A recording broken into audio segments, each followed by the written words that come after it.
ಒಂದು ವಿಚಾರ, ಈ ಸೋನು ನಿಗಮ್, ಕಮಲ್ ಹಾಸನ್ ಅಥವಾ ಆ ಬ್ರಾಂಚ್ ಮ್ಯಾನೇಜರ್ ಒಬ್ಬರಾದ್ಮೇಲೆ ಒಬ್ಬರು ನಮ್ಮ ಮೇಲೆ ಬರ್ತಾ ಇದ್ದಾರೆ. ಇದು ಇಲ್ಲಿ ನಡೀತಾ ಇದೆ ಅಂದರೆ ನಾವು ಶುರು ಮಾಡಿದ್ದಲ್ಲ, ನಮ್ಮ ಪಾಡಿಗೆ ನಾವು ಶಿವ ಅಂತ ಇದ್ವಿ. ಆದರೂ ಇವರೆಲ್ಲ ಬೇಕಂತ ನಮ್ಮನ್ನ ಕೆಣಕ್ತಾ ಇದ್ದಾರೆ, ನಮ್ಮ ಮೈ ಮೇಲೆ ಬರ್ತಾ ಇದ್ದಾರೆ.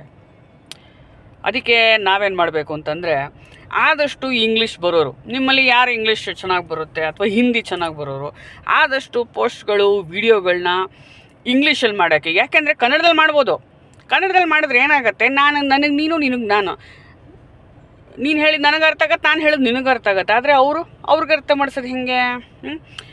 ಮತ್ತು ಬಹಳ ಪೋಸ್ಟ್ಗಳು ಹಿಂದಿ ಇಂಗ್ಲೀಷ್ಗಳಲ್ಲಿ ನಮ್ಮನ್ನ ಬಹಳ ಕೆಟ್ಟದಾಗಿ ಚಿತ್ರೀಕರಣ ಮಾಡ್ತಾಯಿದ್ದಾರೆ. ನಾವು ರೋಡಲ್ಲಿ ಓಡಾಡೋರ್ನೆಲ್ಲ ನಿಲ್ಲಿಸಿ ನಿಂಗೆ ಕನ್ನಡ ಬರುತ್ತೆ ಅಂತ ಕೇಳಿ ಹೊಡಿತಾ ಇದ್ದೀವಿ. ಬೇರೆ ಸ್ಟೇಟ್ ಗಾಡಿಗಳನ್ನ ನೋಡಿದ ತಕ್ಷಣ ನಿಲ್ಲಿಸಿ ಹೊಡಿತಾ ಇದ್ದೀವಿ ಅನ್ನೋ ರೇಂಜ್ಗೆ ಬಿಲ್ಡಪ್ ಕೊಡ್ತಾಯಿದ್ದಾರೆ. ಟಾಲಲ್ಲಿ ಯಾರೋ ಕನ್ನಡ ಮಾತಾಡಿಲ್ಲ ಅಂತ ಹೊಡೆದ, ಅಥವಾ ಹೋಟೆಲಲ್ಲಿ ನಾನು ಕನ್ನಡ ಮಾತಾಡಿಲ್ಲ ಅಂತ ವೆಯ್ಟರ್ಗೆ 100 ರೂಪಾಯಿ ಕೊಟ್ಟೆ, ಆಮೇಲೆ ಅವನು ಹಿಂದಿಲಿ ಮಾತಾಡ್ದ, ಏನೇನೋ ಕೆಟ್ಟಾಗಿ ಮಾತಾಡ್ತಾ ಇದ್ದಾರೆ. ಸೊ ಈ ಟ್ರಾಲ್ಸ್ಗೆಲ್ಲ ಉತ್ತರ ಕೊಡಬೇಕು ಅಂದರೆ ನಾವು ಆದಷ್ಟು ಇಂಗ್ಲೀಷಲ್ಲಿ ಪೋಸ್ಟ್ ಹಾಕಬೇಕು, ಅಟ್ಲೀಸ್ಟ್ ಬರೋರು. ಮತ್ತು ಯಾವುದಾದ್ರೂ ಹೇಟ್ ಪ್ರೊಫೈಲ್ಗಳು, ಪೋಸ್ಟ್ಗಳು ನಮ್ಮ ವಿರುದ್ಧವಾಗಿ, ನಮ್ಮ ಭಾಷೆ, ನಮ್ಮ ಕರ್ನಾಟಕ, ನಮ್ಮ ಬೆಂಗಳೂರು ಬಗ್ಗೆ ಏನಾರ ಕೆಟ್ಟಾಕೊಳಕೋಗಿ ಮಾತಾಡಿರ್ತಾರೆ. ಫಾರ್ ಎಕ್ಸಾಂಪಲ್, ಬಿಹಾರದವರು ಬೆಂಗಳೂರಿಗೆ ಬಂದರೆ ಯಾವ ಭಾಷೆಯಲ್ಲಿ ಕೋಡಿಂಗ್ ಮಾಡಬೇಕು ಅಂಥದ್ದೆಲ್ಲ ಇರುತ್ತೆ. ಆ ಥರ ಪೋಸ್ಟ್ಗಳು ನೋಡಿರ್ತೀರ. ಅಂಥ ಪೋಸ್ಟು ಪ್ರೊಫೈಲ್ಗಳು ಬಂದರೆ ಇಮ್ಮಿಡಿಯೇಟ್ ರಿಪೋರ್ಟ್ ಮಾಡಿ. ಮತ್ತು ಅಲ್ಲೂ ಅಷ್ಟೇ, ಕಾಮೆಂಟ್ಸಲ್ಲಿ ಏನಾರ ಹೇಟ್ ಕಾಮೆಂಟ್ಸ್ ಇದ್ದರೆ ಅದನ್ನು ರಿಪೋರ್ಟ್ ಮಾಡಿ. ಆಮೇಲೆ ಕಾಮೆಂಟ್ಸಲ್ಲಿ ಜಗಳ ಆಡ್ಬೋದು. ಜಗಳ ಆಡೋದಕ್ಕಿಂತ ಇದನ್ನು ರಿಪೋರ್ಟ್ ಮಾಡೋದು ತುಂಬ ಮುಖ್ಯ.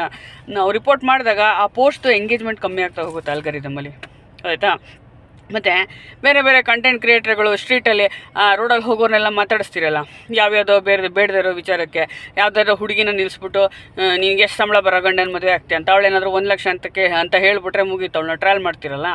ಅಂಥವ್ರು ದಯವಿಟ್ಟು ಇಲ್ಲಿ ಮಣಿಪುರದವರು, ಮೇಘಾಲಯದವರು, ನಾರ್ತಿ ಯಾರ್ಯಾರು ಕೇಳ್ರಪ್ಪ, ಎಷ್ಟು ವರ್ಷದಿಂದ ಬೆಂಗಳೂರಲ್ಲಿ ಇದ್ದೀರಾ, ನಿಮಗೆ ಕನ್ನಡ ಬಂದಿಲ್ಲ ಅಂತ ನಾವು ಯಾವತ್ತಾರು ನಿಮ್ಮನ್ನು ಹಿಡ್ಕೊಂಡು ಹೊಡೆದಿದ್ದೀವ ಅಂತ ಕೇಳಿ ಆ ಥರ ಪಾಸಿಟಿವಾಗಿ ವಿಡಿಯೋಗಳು ಮಾಡಿ, ಆದಷ್ಟು ಅದರಲ್ಲೂ ಇಂಗ್ಲೀಷ್ ಹಿಂದಿನಲ್ಲಿ ಮಾಡಿ ಹೆಚ್ಚು ಜನಕ್ಕೆ ತಲುಪಿಸೋ ಪ್ರಯತ್ನ ಮಾಡಿ.